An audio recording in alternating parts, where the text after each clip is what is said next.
সত্যি বলতে সেই গ্রাম অভিশপ্ত। তোমরা আমাদের সাথে থাকো, এখন এখান থেকে বের হওয়া সহজ নয়। বিজয় আর মাধব দুই ভাই পাশের শহর থেকে ব্যবসা করে তাদের গ্রাম মধুপুরে ফিরছিল। দিন ঢলে গিয়েছিল, পথে হালকা ঠান্ডা হাওয়া বইছিল। দুই ভাই বিজয় আর মাধব শহরে তাদের ফসল বিক্রি করে ভালো আয় করেছিল। সন্ধ্যের সময় ছিল, আকাশে কালো মেঘ জমছিল। তাদের বলদ নিজেদের মস্ত গতিতে ধীরে ধীরে চলছিল, যেন তাদের দুনিয়ার এই দৌড়ঝাঁপ নিয়ে কোনো তাড়াহুড়ো নেই। পথটা লম্বা ছিল, আর চারপাশে ক্ষেতের মাটির গন্ধ ছড়িয়েছিল। আরে মাধব, দেখ তো কি সুন্দর আবহাওয়া হয়ে গেছে। হাওয়ায় মাটির গন্ধটা কত ভালো লাগছে, তাই না? ঠিক বলেছো দাদা। আর আজ তো ফসলও ভালো দামে বিক্রি হয়েছে। ভগবানের অনেক অনেক কৃপা। কিন্তু দেখ মাধব, মেঘ ঘিরে আসছে, মনে হচ্ছে বৃষ্টি হবে। হ্যাঁ দাদা, ঠিকই বলছো। শহরের কোলাহল তো মাথা ধরিয়ে দেয়, কিন্তু গ্রামের এই শান্তি মনকে শান্তি দেয়। এখন ভালোই ভালোই বাড়ি যেতে পারলে হয়। হঠাৎ জোরে হাওয়া বইতে লাগলো, গাছের পাতা সাঁ সাঁ শব্দ করতে লাগলো, আর ধুলো উড়তে লাগলো। বলদগুলো অস্থির হয়ে উঠল এবং থেমে থেমে চলতে লাগলো। চলো একটু গতি বাড়াই, না হলে মাঝপথে ভিজে যাব। আরে ভিজে গেলেও কি হবে? শৈশবের কথা মনে পড়বে, যখন আমরা মাঠে বৃষ্টিতে ভিজতাম। দুই ভাই মাথায় কাপড় দিয়ে চুপচাপ এদিক ওদিক দেখতে লাগল, যদি কোথাও আশ্রয় পাওয়া যায়। মনে হচ্ছে ওপরওয়ালা আজ ভালোই বর্ষণ করা ঠিক করেছে। বলদগুলো অস্থির, ধীরে চালাতে হবে। ওই সামনে কিছু আলো দেখা যাচ্ছে, হয়তো কোনো বাড়ি বা চৌপাল হবে। যদি সেখানে পৌঁছাতে পারি তাহলে থামতে পারব। দাদা, বলদগুলো বারবার থেমে যাচ্ছে। কোথাও কোনো অদৃশ্য জিনিস অনুভব করছে নাকি? জন্তুরা তো আগে থেকেই তীর পেয়ে যায়, তাই না? আরে মাধব, তুইও না, হয়তো বজ্রপাতের আওয়াজে ভয় পেয়ে গেছে। এখন তো ফেরার পথও দেখা যাচ্ছে না। চলো আলো পর্যন্ত যাই, হয়তো সাহায্য পাবো। জানি না দাদা, এই রাস্তা কিছু চেনা লাগছে না। আমার একটা অদ্ভুত ভয় লাগছে। ভয় পাস না, আমি তো আছি তোর সঙ্গে। যা হবে একসাথে সামলাবো। আলোর দিকে মোড় নেওয়া বলদ গাড়ির ধুলো এখন জলে পরিণত হচ্ছিল। তারা বলদ গাড়িটাকে আলোর দিকে ঘোরাতে থাকলো। বৃষ্টি এত বেশি হচ্ছিল যে কাঁচা রাস্তা কাদায় পরিণত হয়েছিল, আর বলদের পা মাটিতে ঢুকে যাচ্ছিল, যার ফলে বলদগুলো খুব কষ্টে চলছিল। অনেক কষ্টের পর তারা ধীরে ধীরে একটি ছোট গ্রামের কাছে পৌঁছালো। গ্রামটি ছোট ছিল, কিন্তু পরিষ্কার পরিচ্ছন্ন লাগছিল। কিছু ঘর থেকে মাঝারি আলো আর ধোঁয়া বের হচ্ছিল। গ্রামে ঢুকতেই দুই ভাই একটি বৃদ্ধ লোককে দেখতে পেল, যে তার বাড়ির বাইরে দরজার কাছে বসেছিল এবং তার পাশে একটি লণ্ঠন জ্বলছিল। বৃদ্ধ লোকটি দুই ভাইকে মনোযোগ দিয়ে দেখল এবং তারপর ধীরে ধীরে হাসল। সেই হাসির মধ্যে এক অদ্ভুত রহস্য লুকিয়েছিল। নমস্কার বাবা, আমরা পাশের শহর থেকে আমাদের গ্রামে ফিরছিলাম। হঠাৎ পথে বৃষ্টি শুরু হয়ে গেল, তাই এখানে থামতে হলো। আরে বেটা, কোনো সমস্যা নেই। এমন রাতে অসহায়কে আশ্রয় দেওয়াই তো মানবতা। ভেতরে আসো, তোমরা ভিজে গেছো। ধন্যবাদ বাবা। রাস্তা এত কাদাময় হয়ে গেছে যে বলদগুলো ক্লান্ত হয়ে গেছে। হ্যাঁ হ্যাঁ, এই এলাকার আবহাওয়া খুবই দুষ্টু। কখনো চুপ থাকে, আবার হঠাৎ বৃষ্টি নামিয়ে দেয়। বাড়িটি বেশ পুরনো ছিল, কিন্তু পরিষ্কার পরিচ্ছন্ন এবং গুছানো। দেয়ালগুলো মাটির ছিল এবং ছাদেও ছিদ্র ছিল, যেখান দিয়ে বৃষ্টির জল পড়ে এক অদ্ভুত সুর তৈরি করছিল। ভেতরে একটি লণ্ঠন জ্বলছিল, যার মৃদু আলো পুরো বাড়িতে এক রহস্যময় পরিবেশ তৈরি করছিল। হাওয়ায় পুরনো সময়ের কোনো স্যাঁতস্যাঁতে গন্ধ ভাসছিল, যেন এই বাড়ি এখনও তার অতীতের স্মৃতিতে বেঁচে আছে। চলো আগুনের কাছে বসো, শরীর শুকিয়ে নাও। আপনাদের গ্রামটা খুব শান্ত বাবা। বাইরে থেকে মনে হচ্ছিল যেন এখানে কেউ থাকে না। থাকি বেটা, আমি আর কিছু পুরনো মানুষ। বাকিরা তো নিজের নিজের ভাগ্যের সঙ্গে চলে গেছে। চলে গেছে মানে? গ্রাম ছেড়ে দিয়েছে সবাই? কিছু মানুষ গ্রাম ছেড়েছে, আর কিছু মানুষকে গ্রাম ছেড়ে দিয়েছে। কিন্তু তোমরা খুব ক্লান্ত দেখাচ্ছ। কিন্তু আপনি বললেন গ্রামই ছেড়ে দিয়েছে, এর মানে কি? কিছু কথা সময় এলে তবেই বোঝা যায়। আপাতত তোমরা বিশ্রাম করো, রাত এখনো লম্বা। বেটা, এই গ্রামের মাটিতে অনেক গল্প চাপা পড়ে আছে। যে এখানে থাকে সে ওই গল্পগুলোর অংশ হয়ে যায়, সে চাক বা না চাক। লোকজন বলে এই গ্রাম বহু বছর আগে উজাড় হয়ে গিয়েছিল, কিন্তু কিছু আত্মা এখনো এখানে ঘুরে বেড়ায়। বাবা, আপনি এসব কি বলছেন? আত্মা, পাহারাদার, এসব তো শুনে মনে হচ্ছে কোনো গল্পের কাহিনী। দাদা, আমার তো ভয় লাগছে।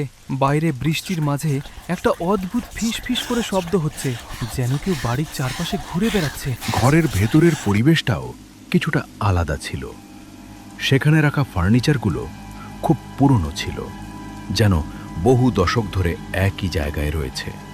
দেয়ালে জোনানো ছবিগুলো ফিকে হয়ে গিয়েছিল। এমন সময় ভেতর থেকে বৃদ্ধ লোকটির স্ত্রী বাইরে এলেন। তিনিও বয়স্ক ছিলেন, কিন্তু তার মুখে অসাধারণ শান্তি ছিল।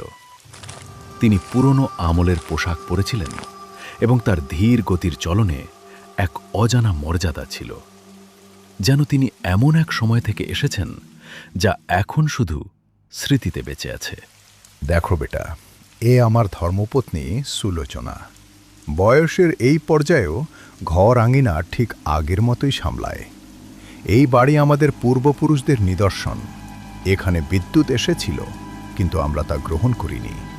এই লণ্ঠনের আলোতেই আমরা সেই শান্তি পাই যা মেশিনের আলোয় পাওয়া যায় না। সময় বদলেছে, কিন্তু আমরা বদলাইনি। হয়তো সেই কারণেই এই বাড়ি এখনও তার অতীতের শ্বাস নিচ্ছে। বাবা, এই বাড়ি আর এর গন্ধটা কিছু আলাদা। মনে হচ্ছে যেন এখানে সময় থেমে গেছে। হ্যাঁ, আর এটা ভাবার মতো বিষয় যে যখন সব গ্রামে বিদ্যুৎ পৌঁছে গেছে, তখন এই গ্রাম এখনও অন্ধকারে কেন ডুবে আছে? বিদ্যুতের আলোর চেয়ে আমরা এই মৃদু আলোতেই বেশি বিশ্বাস করি বেটা, কারণ এটি চোখ ঝলসে দেয় না আর মনকেও অস্থির করে না। এই বাড়িতে যেই কিছুক্ষণ থাকে সে কিছুটা শান্তি পায়, সে যেখান থেকেই আসুক না কেন। বহু বছর ধরে এখানে কোনো অতিথি আসেনি। ভালো লাগছে যে আজ আবার কেউ এই দোরগোড়া পেরিয়েছে। তোমাদের নিশ্চয়ই ক্লান্তি হয়েছে, আমি কিছু খাবার গরম করে আনি। এ কথা বলে বৃদ্ধা মহিলা রান্নাঘরের দিকে চলে গেলেন। তার যাওয়ার পর বৃদ্ধ লোকটি দুই ভাইকে বসতে ইশারা করলেন। তিনজন মাটির মেঝেতে পাতা পুরনো চাদরের উপর বসে পড়ল এবং নিজেদের মধ্যে কথা বলতে লাগল। তো বেটা, পথে আর কোনো যাত্রী পাওনি? এই আবহাওয়ায় সাধারণত কেউ এখানে দিয়ে যাওয়ার সাহস করে না। না বাবা, পুরো পথটাই নির্জন ছিল। শুধু কোথাও কোথাও শুকনো পাতার শাঁ শাঁ শব্দ শোনা যাচ্ছিল। মনে হচ্ছিল যেন কেউ আমাদের দেখছে, কিন্তু কাউকে দেখা যাচ্ছিল না। এই জঙ্গল এমনই বেটা, এখানে হাওয়াও নিজের মতো কথা বলে। কখনো মনে হয় কেউ পিছনে হাঁটছে, কখনো মনে হয় কেউ নাম ধরে ডাকছে, কিন্তু ভয় পাওয়ার কিছু নেই। সত্যিই খুব শান্তির পরিবেশ এখানে। কিন্তু অদ্ভুত ব্যাপার হলো, পথে আমরা এই গ্রাম কোথাও দেখিনি। হঠাৎ করেই জায়গাটা সামনে এসে গেল, যেন কোনো পর্দার আড়াল থেকে বেরিয়ে এসেছে। মনে হচ্ছে এই গ্রামের হাওয়ায় কিছু আলাদা আছে, এক অদ্ভুত শান্তি। হয়তো আজ রাতে তোমাদের ভাগ্যই তোমাদের এখানে নিয়ে এসেছে। মানে কি বাবা, এই গ্রাম কি অন্য গ্রামের থেকে আলাদা? প্রতিটি গ্রামেরই নিজস্ব গল্প থাকে বেটা, এখানেও আছে, কিন্তু সেটা আমি কাল বলবো। রাত অনেক হয়েছে, আগে খেয়ে নাও আর বিশ্রাম করো। ক্লান্তি কেটে গেলে সব বুঝিয়ে দেব। কিছুক্ষণ কথাবার্তা চলছিল, তখনই রান্নাঘর থেকে বাসনের হালকা শব্দ আসতে লাগলো। অল্প সময়ের মধ্যেই বৃদ্ধা মহিলা খাবার নিয়ে এলেন। থালায় রাখা খাবার দেখতে সাধারণ ছিল, কিন্তু তার মধ্যে এক অদ্ভুত স্বাদ ছিল, যেন তাতে পুরনো দিনের মশলা আছে বা এমন কিছু যা আজকের সময়ে আর ব্যবহার হয় না। স্বাদটা মন ছুঁয়ে যাচ্ছিল, কিন্তু সাথে সাথে এক অদ্ভুত অস্থিরতাও জেগে উঠছিল। কি মনে হয়, এটা কি সত্যিই কোনো সাধারণ খাবার? খাবারের যে স্বাদ তা পুরনো দিনের। এটা খেলে শুধু পেটই ভরে না, স্মৃতিগুলোও তৃপ্ত হয়। খাওয়ার পর রাত আরো গভীর হতে লাগলো এবং বাইরে বৃষ্টিও থেমে গিয়েছিল, কিন্তু ছাদ থেকে টপ টপ করে পড়া জলের শব্দ এখনো নীরবতার মধ্যে প্রতিধ্বনিত হচ্ছিল। ঠিক তখনই বৃদ্ধ লোকটি উঠে একটি পুরনো লণ্ঠন হাতে নিল এবং বলল, তাদের এখন বিশ্রাম নিতে। সে তাদের বাড়ির পেছনের দিকে নিয়ে গেল, যেখানে একটি ছোট ঘর ছিল। বেটারা, এখন বিশ্রামের সময়। আজ রাতে তোমরা এখানেই থাকো, নিরাপদ থাকবে। ঠিক আছে বাবা, কিন্তু এই ঘরটা এত পুরনো হয়েও এত পরিষ্কার দেখাচ্ছে কি করে? ঘরটা ছোট, কিন্তু অদ্ভুত একটা শান্তি আছে। হ্যাঁ দাদা, আর বাইরে বৃষ্টি থেমে গেলেও ছাদ থেকে পড়া জলের শব্দটা অদ্ভুত লাগছে। মনে হচ্ছে যেন কেউ আমাদের দেখছে। হ্যাঁ, আমারও মনে হচ্ছে। হ্যাঁ দাদা, যেন ধূপ আর আগরবাতির মিশ্র গন্ধ ছড়িয়ে আছে। কিছু অদ্ভুত কিন্তু শান্ত, আর এই গন্ধটা যেন অনেক পুরনো কিছু মনে করিয়ে দিচ্ছে, যেন কেউ বহু বছর ধরে এটাকে এখানে রেখে গেছে। রাত প্রায় 1টা নাগাদ মাধবের খুব তৃষ্ণা পেল। পাশে রাখা জল শেষ হয়ে গিয়েছিল, তাই সে চুপচাপ বাইরে বেরিয়ে গেল, যাতে কাউকে বিরক্ত না করতে হয়। জল শেষ হয়ে গেছে, যাই তাড়াতাড়ি জল নিয়ে আসি। আঙিনায় পূর্ণিমার চাঁদের আলো ছড়িয়েছিল এবং চারদিকে এক শান্ত অন্ধকার নেমে এসেছিল। আঙিনার মাঝখানে একটি ছোট পুরনো কুয়ো ছিল, যার চারপাশে পাথর বসানো ছিল। যখন মাধব কুয়োর ভিতরে তাকিয়ে জল তোলার চেষ্টা করল, তখন কুয়োর ভেতর থেকে এক অদ্ভুত শঁ শঁ শব্দ ভেসে এলো। প্রথমে ধীরে, তারপর আরও স্পষ্ট। হঠাৎ বাতাসে এক ঠান্ডা স্রোত বয়ে গেল এবং চাঁদের আলো যেন এক মুহূর্তের জন্য ম্লান হয়ে গেল। মাধব আবার মন দিয়ে শুনল, আর তার হৃদস্পন্দন বেড়ে গেল। ঠিক তখনই তার একেবারে পেছন থেকে ধীরে একটি আওয়াজ ভেসে এলো। এই রাত, এই চাঁদের আলো সব কিছু নিজের মতো করে কথা বলছে। মাধব ভয়ে ধীরে ধীরে পিছনে ঘুরে তাকালো। দেখল সেই বৃদ্ধ লোকটি সেখানে দাঁড়িয়ে আছে। চাঁদের আলোয় তার মুখ একেবারে সাদা দেখাচ্ছিল, আর তার চোখগুলো অদ্ভুতভাবে জ্বলজ্বল করছিল। অদ্ভুত, কুয়ো থেকে কিছু আওয়াজ আসছে। আগে হালকা ছিল, তারপর ধীরে ধীরে স্পষ্ট হচ্ছে। এটা কি? এখানে যা দেখা যায় তা সব সময় সত্য নয়, কিন্তু তুমি ভয় পেও না, শুধু মন দিয়ে দেখো আর শোনো। মাধবের শরীরের প্রতিটি রোম খাড়া হয়ে গেল। বৃদ্ধ লোকটির চোখে এক রহস্যময় ঝিলিক ছিল, আর তার কথা শুনে মনে হচ্ছিল যেন সে অন্য কিছুই বলতে চাইছে। মাধব তাড়াতাড়ি ঘরে ফিরে এলো এবং তার দাদা বিজয়কে জাগাতে লাগল। দাদা, কিছু একটা অদ্ভুত লাগছে। কুয়ো থেকে যেন কিছু একটা আওয়াজ আসছে। কুয়োর মধ্যে কিছুই দেখা যাচ্ছে না, তবুও মনে হচ্ছে কেউ আছে, যেন কোনো ছায়ার আড়ালে লুকিয়ে আমাকে দেখছে। সে বিস্তারিতভাবে বলল, কুয়ো থেকে আসা শব্দ, বৃদ্ধ লোকটির অদ্ভুত আচরণ আর তার ভয়ঙ্কর কথাগুলো সব কিছুই খুব অস্বাভাবিক এবং ভীতিকর ছিল। এটা শুনে বিজয়ের মনও কেঁপে উঠল। তারা ধীরে ধীরে নিজেদের জিনিসপত্র গুছিয়ে সাবধানে ঘর থেকে বেরিয়ে এলো। কোনো শব্দ না করে তারা ধীরে ধীরে তাদের গরুর গাড়ির দিকে এগোতে লাগলো। ঠিক তখনই হঠাৎ বৃদ্ধ লোকটি সেখানে এসে উপস্থিত হলো। বেটা, কোথায় যাচ্ছ তোমরা এই সময়ে? বাবা, আমরা ভেবেছিলাম ভোরেই রওনা হব। এত রাতে এই পথ একা নিরাপদ নয়। আমরা সাবধানে যাব বাবা। এরপর হঠাৎ করেই গ্রামের সব লোকজনও সেখানে এসে উপস্থিত হল। অদ্ভুত ব্যাপার ছিল, এত রাতে গ্রামের সবাই কিভাবে জেগেছিল। চাঁদের আলোয় তাদের মুখগুলো অদ্ভুত লাগছিল, চোখগুলো জ্বলজ্বল করছিল, আর তাদের পোশাক খুব পুরনো ও ছেঁড়া ছিল। তখন তাদের মধ্যে থেকে একজন লোক কথা বলল। তার কণ্ঠে এক অদ্ভুত আনন্দ ছিল। তার কথা শুনে বিজয় আর মাধবের নিঃশ্বাস আটকে গেল।